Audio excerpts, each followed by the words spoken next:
नमस्कार,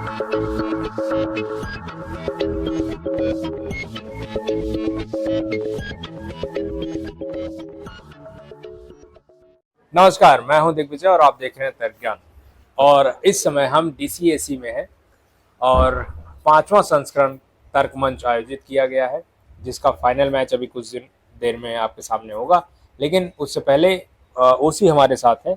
ओसी से जानना चाहेंगे जो उनके विषय रखे गए हैं और विषय पर काफ़ी मेहनत की गई है, तो एक एक करके पूछेंगे कि जो इतने अच्छे विषय बने हैं, मुझे लगता है कि ARHD के बाद मैंने दूसरी बार ऐसी पीढ़ी में आया हूँ जहाँ मुझे विषय बहुत अच्छे लगे हैं, बहुत जिसका कि संदर्भ इतना लंबा चौड़ा नहीं दिया गया है, मुझे उससे बड़ी शिकायत रहती है, लेकिन विषय अच्छे बनाए गए हैं। और इसी पर बात करेंगे। सबसे पहले शिवपूजन से बात कर लेते हैं कि कितनी मेहनत की है उन्होंने।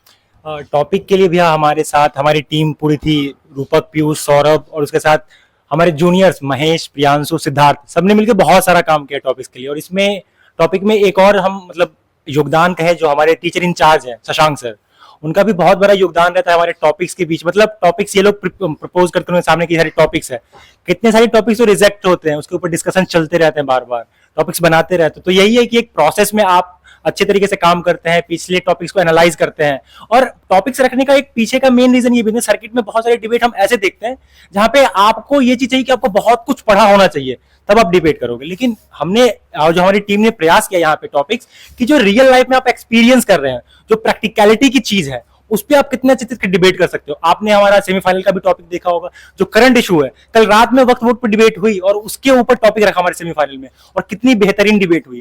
तो इसका सारा श्रेय हमारी पूरी टीम को जाता है और शशांक सर के लिए मतलब बहुत ज्यादा। ठीक है, तो एक ये हो गया, तो हम ये बता रहे हैं, ठीक है, आप मेरा फीडबैक ले रहे हैं। बाकी और जो दूसरे एजेस और स्पेशली एजेस को डिबेट के टॉपिक्स अच्छे लग रहे हैं, तो लोग कहेंगे उन्हें कौन सा डिबेट करना है, उनको तो अच्छे ही लगेंगे। आपको टीम्स ने क्या फीडबैक दिया है कि टॉपिक के बारे में क्या कहा उन्होंने, कि टॉपिक कैसे रहे? पीयूष। थैंक यू भैया। क्या कहा टीम्स का अभी तक जो भी फीडबैक रहा है टॉपिक्स को लेके या फिर खाने को लेके, वो अभी तक पॉजिटिव ही रहा है। और मोशंस पे भी जब तीसरे राउंड की बहुत बात हुई कि जो हमारे तीसरे राउंड के विषय थे, जिसमें कन्फेशन पेज की बात हुई, यूट्यूब जो भैया का चैनल है तर्क ज्ञान, उसकी बात हुई, तो काफी उसकी भी तारीफ हुई है। उसके पीछे के रखने का भी हमारा यही था कि हम ये चाह रहे थे कि इस चीज पे भी डिबेट हो, क्योंकि आजकल कन्फेशन पेज के बारे में बहुत ज्यादा चीजें बताई जा रही हैं, उसको नेगेटिव भी है, पॉजिटिव, तो ये सारी चीजें तो हम चाह रहे थे क्यों ना इस पे एक डिबेट करवाएं। तो हमने इसलिए तीसरे राउंड में ऐसे मोशंस रखे जिससे लोग कनेक्ट कर पाए, तो उस पे काफी अच्छा फीडबैक मिला। और अभी जो क्वार्टर्स और सेमीफाइनल्स थे उसमें भी पार्टिसिपेंट्स और एजेस सबका अच्छा फीडबैक मिला है। तो भैया उसके लिए लगता है कि डी सर्किट की जो डिबेटिंग सर्किट की जो और बातें, जैसे कन्फेशन पेज वाला, तो दयाल सिंह में भी एक कन्फेशन पेज का जो है एक टॉपिक रखा गया था, वो भी कि प्रैक्टिकलिटी आए चीजों में और उससे डील कर सके। मेरा क्वेश्चन ये है कि मैं वहां नहीं पूछ पाया, यहाँ पूछ लेते हैं कि वो तर्क ज्ञान और कन्फेशन पेज का जो ये टॉपिक रखा था, किसके मन की और विचार की किसके मन में सबसे पहली बार आया था? किसके मन में सबसे पहली बार आया? तो लगातार देखते रहते हैं कि कैसे इंस्टाग्राम पे कन्फेशंस आ रहे हैं, आपके चैनल पे वीडियोस भी देखते रहते हैं। तो जो सौरभ है हमारे समिति सदस्य, ये दोनों को फॉलो करते हैं और बहुत अच्छे तरीके से करते हैं। तो यही हुआ कि दोनों जगह पे देखा कि आखिरकार एक जगह पे ओपन प्लेटफॉर्म है और एक जगह पे कैसे कोई कुछ भी बोल के जा सकता है। तो ये आइडिया सौरभ के मन में आया कि क्यों ना इन दोनों के बीच में क्लैश कराया जाए कि आखिरकार एक एनोनिमस प्लेटफॉर्म ज्यादा अच्छा है, एक ओपन प्लेटफॉर्म ज्यादा अच्छा है। कोई मुझे ये उस मैच में, क्योंकि मैं नहीं था उस समय, तो कोई ऐसा जो वहां पर हो उस मैच में, जो क्योंकि मैच हुआ था, तो वहां पर कोई उपलब्ध रहा हो और वो बता सकता है कि टीम्स ने आर्ग्यू क्या किया? जी भैया, यहाँ पे तो मैं ही था, क्योंकि मैंने पहले 2 राउंड मैंने एजिंग की थी, लेकिन मैंने कहा तीसरे राउंड में रनिंग करूंगा, और उस मैच में मैं गया जहाँ पे ये डिबेट हो रही थी। और एक दो आर्गुमेंट अगर सुन ले। आर्ग्यूमेंट यही एक तरफ से कह रहे थे कि मतलब थोड़े टीम्स विषय से थोड़ा भटक गई थी, लेकिन तब भी उनके आर्ग्यूमेंट ठीक ठाक थे। कि जैसे कि अगर हम एक एनोनिमस बोल रहा है तो वहां पे दिक्कत ये है कि आप कुछ भी बोल सकते हैं, वहां पे कोई वो नहीं है, चेक एंड बैलेंस नहीं है। और दूसरी तरफ से आ रहा है कि अगर आप एक ओपन प्लेटफॉर्म पे बोल रहे हैं तो क्या पता आप इस पे बाध्य हों कि आप किसी और की बेइज्जती नहीं कर सकते, जैसे क्रिटिसिज्म नहीं कर सकते, जैसे कि अभी हम आपके चैनल पे बोल रहे हैं तो हम क्रिटिसिज्म ना कर पाए। और इस तरह के आर्ग्यूमेंट आए थे, मैं ऐसा कुछ कह नहीं रहा हूँ, ये डिबेट की आर्ग्यूमेंट है। और क्रिटिसिज्म तो अलाउ होता है, लेकिन आप जो है कि बेसलेस क्रिटिसिज्म नहीं करेंगे। जी, baseless अच्छा, criticism। आपका एक मिनट, जैसे आपका आपने अभी एक विषय रखा था और उसमें संदर्भ में 2-3 लाइनें थी, जैसे कि एक होती है आलोचना और एक होती है विरोध, और एक था वितंडावाद आप जो रखा था ना कि सिर्फ विरोध के लिए विरोध किया जा रहा है, कि वो चीज नहीं होना चाहिए। तो अगर सिर्फ विरोध के लिए विरोध करना है और फिर ऐसा करना है, तो ऐसा तो प्लेटफॉर्म को यूज नहीं कर सकते, जो कि कन्फेशन में किया जाता है कि सिर्फ आपको अपनी बात कह देनी है और फिर वहां से भाग जाना है। और लेकिन यहाँ पे आपको दूसरे लोगों के सवालों का जवाब भी देना पड़ेगा। अकाउंटेबिलिटी आती है। तो वहीं पे जो ओपन प्लेटफॉर्म की बात कर रहे थे, वो कह रहे थे कि आप एक रिस्पॉन्सिबल डिबेटर ही बनते हैं। कि क्या यहाँ पे डिबेटिंग का जो लक्ष्य है वो क्या है कि अपने आप को एक्सप्रेस करना सीख पाए। अगर आप इतने इंट्रोवर्ट हैं इस तरीके के, भाई मैं किसी को कुछ बोल के भाग जाऊँ, मेरे पहचानना है, तो फिर आप डिबेटिंग क्यों कर रहे हैं? आप डिबेटिंग अपने आप को एक्सप्रेस करने के लिए करते हैं। तो आप अपने आपको ओपन प्लेटफॉर्म पे ज्यादा अच्छी तरीके से एक्सप्रेस कर सकते हैं कि आपके चाहे क्रिटिसिज्म हुआ, चाहे कोई भी पॉजिटिव चीज आपने सर्किट में देखी या सीखी, तो वहां पे आप उसका ज्यादा अच्छे से इस्तेमाल कर सकते हैं। ये बात आई। तो और कोई बताएगा कि फीडबैक में एक आपका जो विषय पे हाँ, एक जो हमारा एक और विषय था तीसरे राउंड का, कि या तो जीत होगी या तो सीख होगी। तो उस पे काफी ज्यादा मतलब उस समय जो माहौल बना था वो काफी अच्छा माहौल था। उस पे कुछ टॉपिक पे डिबेट हुई? हाँ भैया, मैं ही था उस पे। अच्छा, उस रूम में थे। उस पे भैया जिस रूम में मैं था, जिसमें मैं एच कर रहा था, तो उसमें ऐसा था कि जो पक्ष था वो ये बता रहा था कि पोटेंशियलिटी जो है, मतलब जीत क्या है आपके लिए, जब तक आप मैक्सिमम पोटेंशियल अपनी पार ना कर लें। और अगर आप बोल भी रहे हैं ना जीत है, तो ये जीत नहीं है, क्योंकि उसके बाद भी तो आप जीत रहे हैं, तो मतलब आपकी मैक्सिमम पोटेंशियलिटी नहीं हुई। अभी आप एक लेवल पे जीत रहे हैं, उसके बाद एक और लेवल पे जीत रहे हैं। तो और जो विपक्ष खेल रहा था वो इस पे खेल रहा था कि नहीं, जीत के भी सीखेंगे और हार के भी सीखेंगे। तो मतलब बर्डन दोनों ने पकड़ लिया था, तो इस पे अच्छा डिबेट हुआ था भैया। तो ठीक, खाने के बारे में क्या फीडबैक मिला है? खाने के बारे में तो मतलब खाने के बारे में भैया डीसीएससी का मतलब जब हम फर्स्ट ईयर में आए थे ना, तब से लेके अब तक अगर खाने की बातचीत हम करें तो मतलब पर्सनली हमने इसके ऊपर बहुत काम किया है। और जो हमारे पुराने प्रेसिडेंट अभय भैया, उनका भी बहुत बड़ा योगदान रहा है जो खाना हम करवाते हैं अभी। और एक मोटिवेशन होता है कि सर्किट में पहले हमारा नाम ऐसा नहीं था कि हम खाना खिलाते हो, लेकिन अब कहीं जाते हैं तो लोग कहते हैं कि यार डीसीएससी का क्या खाना था। और आपने भी खाना खाया, तो आप भैया बताइए कि आज का खाना कैसा रहा आपको? देखिए, मैं इस बात से बिल्कुल भी नहीं घबराता हूँ कि मैं जो बोलूंगा लोग मुझे बोलेंगे कि आप ऐसा बोल रहे हैं। लेकिन खाना आपका अच्छा था, लेकिन मेरी प्लेट में जो आई पूड़ियाँ जो है टाइट थी।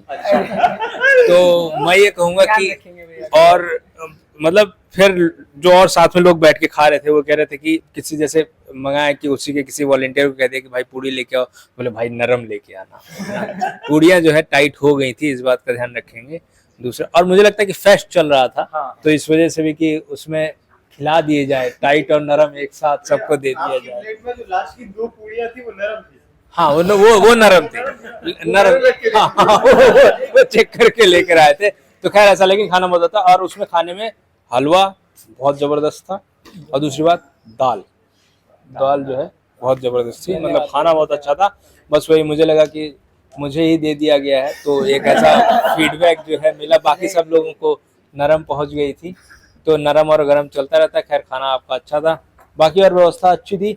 तो और कुछ फ्रेशर्स अगर आपके हैं तो आओ महेश, आ जाओ। फर्स्ट ईयर से कैसा लग रहा है तुम्हें जो है इस आयोजन का एक हिस्सा बनकर? भैया फर्स्ट ईयर में हूँ, तो बाकी पीडीज भी देखी है, फ्रेशर्स पीडी देखी है, यूजी पीडी देखी है, बट अपना एक ओसी का मेंबर बनना एक अलग ही एहसास होता है। अच्छा हाँ, तुमसे तो स्पेशल सवाल पूछना है। एक बार खड़े हो जाओ, पीछे घूम जाओ। ये आप सभी लोग देख रहे हैं परास, लेकिन ये जो है इसका नाम नहीं है परास, नाम सिद्धार्थ है ना। जी। तो अब आ जाओ, अब बताओगे ये ऐसा क्यों? सबने अपने टी शर्ट के पीछे जो अपना नाम लिखा है, दोनों परास क्यों लिखा है?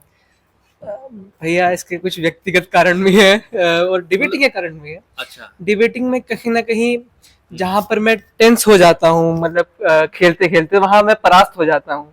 पर जब फ्री माइंड से खेलता हूँ तो परास्त नहीं होता। तो मेरे जीवन कहीं ना कहीं परास्त के इर्द गिर्द ही घूम रहा है। थोड़ा मतलब मैं समझ नहीं पा रहा हूँ, फिर से समझो। जीवन को मैं थोड़ा नेगेटिव रूप में देखता हूँ कहीं ना कहीं। मतलब डिबेटिंग में जो हार मिल जा रही है, जी भैया। defeat हो रहे हो, तो ये तो बहुत बेकार बात है। तुमने जो है, तुम्हारे यहाँ ओसी जो है एक टॉपिक रखती है कि हारे नहीं है, हार में भी सीख है। और आपने जो है ऐसा लिखा हुआ, तो इसलिए मुझे जरूरी पड़ा कि ये पूछ लें। और ऐसा एटीट्यूड रखना चाहिए जो विषय के हिसाब से भी सही है कि हम कभी हारते नहीं, हम हमेशा सीखते हैं, है ना। हम हमेशा सीखते हैं। तो अगली बार से ये नाम नहीं लिखना चाहिए, है ना, परास नहीं लिखेंगे। परास्त, क्योंकि ये होता है कि परास्त वो व्यक्ति हो जाता है जिसमें अब जीतने की इच्छा नहीं है, वो परास्त हो गया है, अब वो कभी प्रयास ही नहीं करेगा। तो डिबेटिंग से तो नहीं जा रहे हो, अभी 4 साल रहना है ना जी भैया जरूर। एक्टिव रूप से। और कोई कुछ कहना चाहेगा? हाँ प्रियांशु, कैसा लग रहा है? जी भैया काफी अच्छा लग रहा है, धन्यवाद आपने जो तर्क ज्ञान। तुमसे जो जूनियर्स हैं उनको क्या सिखाया कि ऐसा इवेंट होने जा रहा है, हम उसको करेंगे? अच्छा हाँ, मतलब इस बार मतलब जूनियर्स, बहुत सारे ऐसे जूनियर्स थे जो साथी फ्रेशर्स डिबेट में नहीं गए, तो हमें इस बार ऑर्गेनाइज करने में थोड़ा बेस कम लग रहा था कि शायद रनर्स भी पूरे हो पाएंगे या नहीं हो पाएंगे, या मतलब प्रोग्राम अच्छे से हो पाएगा नहीं हो पाएगा। लेकिन जैसे ही जूनियर्स ने मतलब सुना कि हमारा इवेंट आ रहा है तो सब बिल्कुल एक्टिव हो गए, और कल मतलब हमें बिल्कुल भी, परसों भी बिल्कुल हमें समस्या नहीं आई रनिंग में या इवेंट मैनेजमेंट को लेके, या मतलब ऐसी कोई भी हमें समस्या देखने को नहीं मिली। तो फ्रेशर्स का काफी अच्छा रिस्पांस था, जितने भी यहाँ पर फ्रेशर्स बैठे हैं सभी को मेरा धन्यवाद। आ जाओ कनिष्का नाम के बहुत लोग हैं डिबेटिंग में। हाँ हमारे कॉलेज में 62 लोग वो फिर वहाँ है। तो कनिष्का, कैसा लग रहा है इस इवेंट का एक हिस्सा बनकर? मैं फ्रेशर हूँ तो इस इवेंट का हिस्सा बन के बहुत अच्छा लग रहा है। मैंने ज़्यादा डिबेट्स नहीं की, बट देख के डिबेट्स बहुत अच्छा लगा। जिस हिसाब से टीम खेल रही थी क्वेश्चन आंसर राउंड में, जिस हिसाब से काउंटर दिया जा रहा था, वो देख के बहुत अच्छा लगा। ये है कि किस राउंड का डिबेट है ना, चाहे first round, second round, third quarter या सेमी, अभी फाइनल होने जा रहा है, तो किस राउंड का डिबेट या उसमें जो टीम्स ने डिबेट की है वो आपको जानकर लगा कि हाँ ये अच्छी क्वालिटी की डिबेट थी? जो अभी 2 डिबेट्स मुझे बहुत अच्छी लगी आज के दिन में और कल के। आज की जो लास्ट डिबेट हुई थी, हाँ सेमीफाइनल, वो बहुत अच्छी हुई थी। जो पक्ष में थे आई थिंक, हाँ। जो जिन्होंने बोला उनको आप जानती है डिबेटर? नहीं, जिन्होंने बोला मैं उन्हें नहीं जानती, बट कॉलेज पता है मुझे उनका क्या था। उन्होंने बहुत अच्छे से डिबेट की, एंड जब उनकी बारी आई उन्होंने अपने अपोनेंट को बहुत अच्छे से काउंटर किया डिबेट में। मतलब उनकी डिबेट की क्वालिटी बहुत अच्छी थी, मुझे ऐसा लगा। चलिए ठीक है।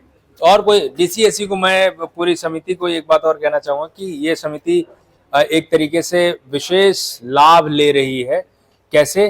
क्योंकि इनके कन्वीनर खुद अपने एक बहुत बड़े डिबेटर रहे हैं, और सब जानते हैं शशांक तिवारी भैया को, और इनका जो है बैठिए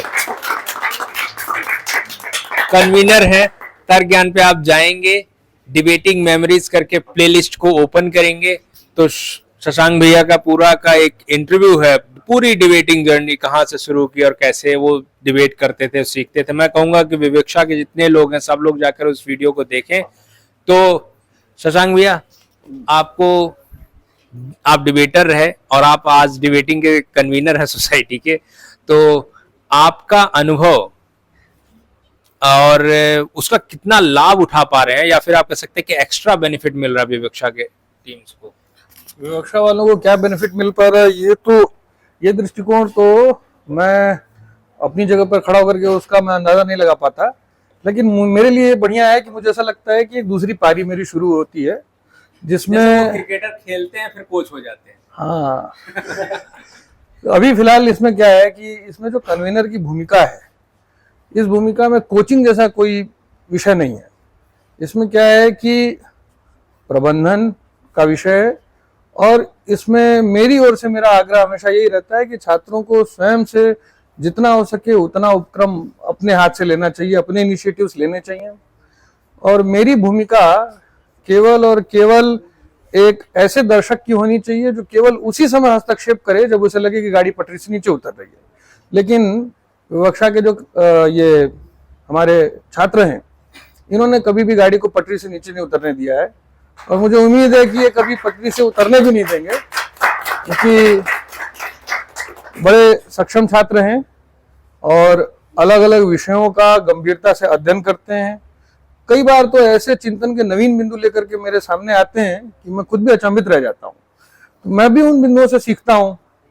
हाँ, एक अनुरोध इनसे मेरा ये रहेगा कि जो इनकी पूर्व योजना है, किसी कार्यक्रम को करने की प्री प्लानिंग, पूर्व योजना जो है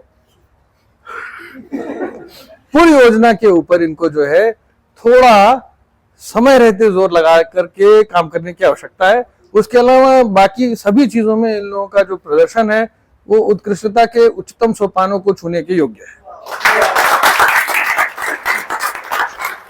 निश्चित तौर पर ये विवक्षा ऐसा करेगी, और क्योंकि आप हैं तो आपका सानिध्य और मार्गदर्शन विवक्षा को मिलेगा, और सारे जितने भी सदस्य हैं वो निश्चित तौर पर एक न सिर्फ डिबेट अच्छा करेंगे बल्कि जो प्रबंधन है उसका भी स्तर जो है बहुत ऊपर स्तर तक जाएगा। और यही शुभकामनाएं हैं, और जल्द ही आप सभी के सामने आप लोग फाइनल का मैच देखिए, यूट्यूब पर अवेलेबल है, और उसको आप देखिए और देखिए कि किस स्तर का विषय रखा गया और उस विषय पर किस स्तर की डिबेट हुई है, ये आप लोग कमेंट बॉक्स में बताएंगे। धन्यवाद।